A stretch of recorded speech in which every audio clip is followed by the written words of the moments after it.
Мадумаров үйін тинтүүдө алынган $150,000 тууралуу комментарий берди. Бүтүн Кыргызстан партиясынын лидери, экс-депутат Адахан Мадумаров ага байланыштуу социалдык тармактарда тараган видео жана өткөн айдын аягында Ички иштер министрлигине суракка кирип чыкканы тууралуу Азаттыкка комментарий берди. 11 декабрда Фейсбукта массалык башаламандыкты уюштурууга шектелген топ жана Мадумаровго байланышкан тинтүү деген аталыштагы 3 мүнөткө чукул видео тараган.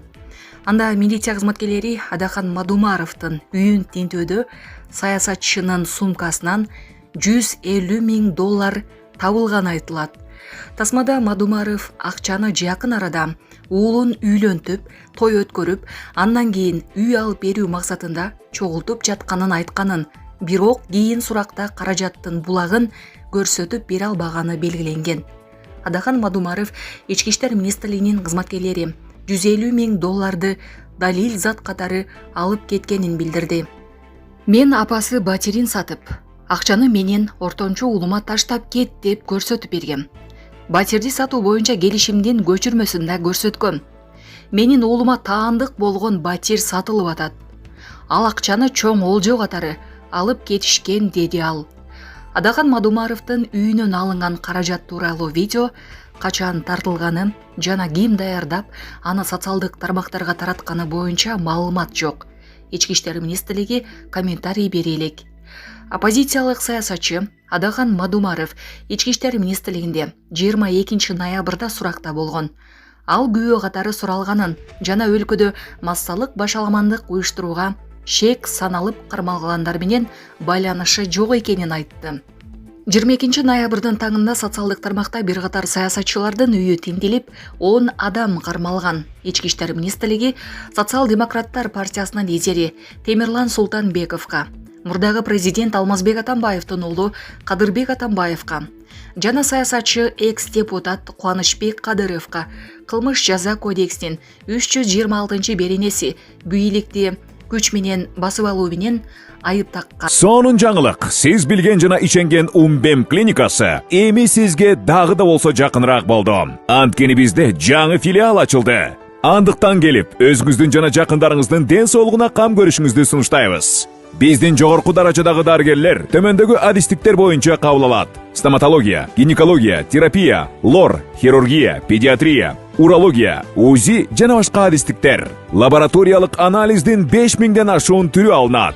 Жогорку даражадагы стерилизациялоо. Биздин дарек ВДНХ метросу, Кондратюка көчөсү 2. Телефон номерибиз 8925 103 22 55. Кабыл алууга алдын ала жазылып келүүңүздөрдү суранабыз. Умбем клиникасы. Сиздин ден соолугуңуз, биздин камкордук. Андан тышкары экс-депутат Шайлообек Атазов, Алмазбек Атамбаевдин мурдагы жеке жан сакчысы Дамир Мусакеев, Социал-демократтар партиясынын мүчөсү Эрмек Эрматов, активист Турсунбай Шарапов жана аты жөнү белгисиз дагы 2 адамга массалык башаламандыктар беренеси менен кине коюлган. Бишкектин 1-май райондук соту жогоруда аты аталгандардын баарын 2026 жылдын 17 январына чейин камакка алган. Ички иштер министрлиги жапырт кармалгандардын үй жайын тинтүүдө курал-жарак, ок-дары, гранаталар, байланыш каражаттары, $150,000 тополоңду каржылоо боюнча документтер жана байыңгы заттар алынганын маалымдаган. Мекеме шектүүлөргө жогорку кеңешке шайлоодон кийин өлкөдө тополоң уюштурууну максат кылган деген айып койгон. Кармалгандар жана алардын жакындары коюлган айыптарды четке кагышкан. Булак Азаттык. Жапаров Түркмөн президентин дүйнөлүк көчмөндөр оюндарына чакырды. Ашхабад шаарында президент Садыр Жапаров менен Түркмөнстандын президенти Сердар Бердимухамедовдун жолугушуусу өттү. Бул туурасында өлкө башчынын маалымат кызматы билдирди. Анда Кыргыз-Түркмөн кызматташтыгынын актуалдуу маселелери, анын ичинде энергетикалык кызматташтык талкууланды. Түркмөнстандын президенти өз ара кызыкчылыкты туудурган мамилелерди мындан арада чыңдоого Түркмөн тарап даяр экендигин ырастады. Өз кезегинде Жапаров Кыргызстан Түркмөнстан менен тарыхый жактан калыптанган достук жана бир туугандык мамилелерди жогору баалай турганын жана аларды узак мөөнөттүү өнөктөштүктүн бекем негизи катары карарын баса белгиледи. Ошондой эле президент Сердар Бердимухамедовду жана Халык маслахатынын төрагасы Курбангулу Бердимухамедовду каалаган ыңгайлуу убакта Кыргызстанга расмий сапар менен келүүгө чакырды.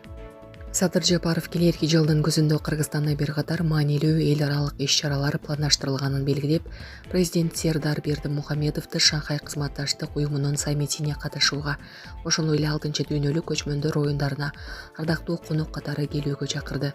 Кыргызстандын президенти транспорттук, логистикалык тармактагы кызматташтыкты өнүктүрүүгө өзгөчө көңүл бурду. Ал тараптардын аймак аркылуу өтүүчү эл аралык мультимодалдык коридорлордун толук кандуу иштешинин маанилүүлүгүн баса көрсөттү. Жыйынтыгында тараптар стратегиялык өнөктөштүктү мындан арада чыңдоого умтулаарын ырасташып, бардык өз ара пайдалуу багыттар боюнча кызматташтыкты тереңдетүүгө даярдыктарын билдиришти. Адылбек Кысмалиев иш сапар менен Москвага барды. Бүгүн 11 декабрда министрлер кабинетинин төрагасы Адылбек Кысмалиев жумуш сапары менен Москва шаарына барды. Бул тууралуу өкмөттүн басма сөз кызматы билдирди. Маалыматка ылайык, төрага 2 күндүк жумуш сапарынын алкагында Евразия өкмөттөр аралык кеңешинин кезектеги жыйынына жана илим жана технологиялар жаатындагы кызматташтык боюнча эл аралык конференцияга катышат. Бишкекте кыз менен таанышкан жигит тоноолду. Бишкекте 23 жаштагы 2 жигит киши тоноого шектелип кармалды. Бул тууралуу Ленин райондук ички иштер бөлүмү билдирди. Маалыматка ылайык, 20 жаштагы жигит милицияга арыз менен кайрылган.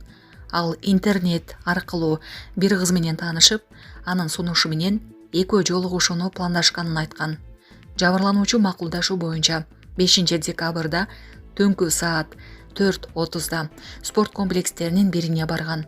Бирок ал жактан аны 2 жигит тосуп алып, коркутушуп, iPhone 11 Pro Max үлгүсүндөгү телефонун жана кол саатын тартып алышкан. Аталган факт тоноо менен кылмыш иши козголуп, кармалгандар убактылуу кармоочу жайга киргизилишкен.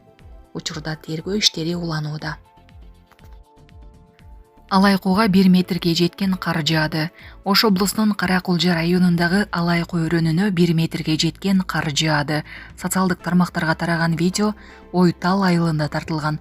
Андагы жашоочулардын айтымында калың кардан улам унаа кыймыл үчүн жолдор жабылган.